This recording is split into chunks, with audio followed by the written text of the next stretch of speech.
Дыйканчылыктын чордону аталган Нокен районунда ушул тапта жер жемиштен бардык түрү бышты. Дыйкандардын басымдуусу өздөрү өндүргөн жемиштерин Ош-Бишкек унаа жолун бойлой сатыкка чыгарышкан. Алардын катарында Камола Момунова да бар. Анын айтымында быйылкы түшүмдү сатуу жагынан азырынча көйгөй жарала элек. Биз дарбыз эккенбиз, 1 гектар дарбыз бар, 30 сөтүк ковун, помидор бар 10 сөтүк, бадыраң бар 5 сөтүк.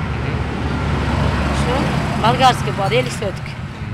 Көк кызыл экөө тең бар. Качандан баштап алып чыктыңар жолго сатканы? 1 ай болуп калды. 1 ай болуп. Баалары кандай болуп атат?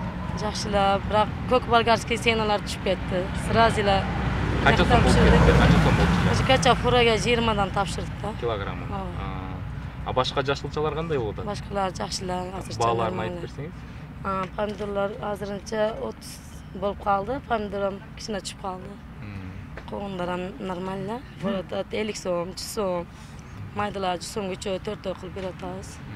Өткөн жылы пандемия айыл чарба министрлигине чоң сыноо алып келген. Түшүм жакшы болгону менен аны сатуу жана баа жагынан түйшүктөр жаралган. Маселеге министрлик өз учурунда чекит кое алган эмес. Өз арабасын өздөрү тарткан дыйкандар азырда мээнетибиз текке кетпес экен деп чочулап турушат. Анткени коңшу өлкөлөрдүн жемиштери базарга чыгып, жергиликтүү дыйкандарды бир топ чыгымга учуратып келген.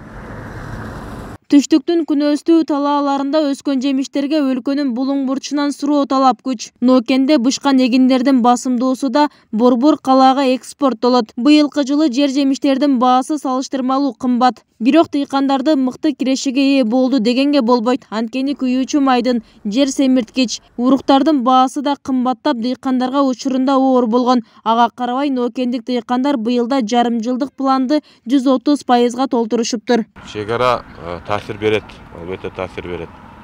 Мурда 2018-жылы, 2019-жылы бир топ көп өткөн да чегарадан. Бирок азыр андай байкалбайт. Бирок өтүп атат, азыраак өтүп атат. Ошол баалардын түшүшүнө мындай таасир бербейт ал чегарада өткөн товарлар. Эгерде чегарада ошол контрабанда менен мөмө жемиштер өтө турган болсо, биздин дыйкандарга бир топ таасирин тийгизет.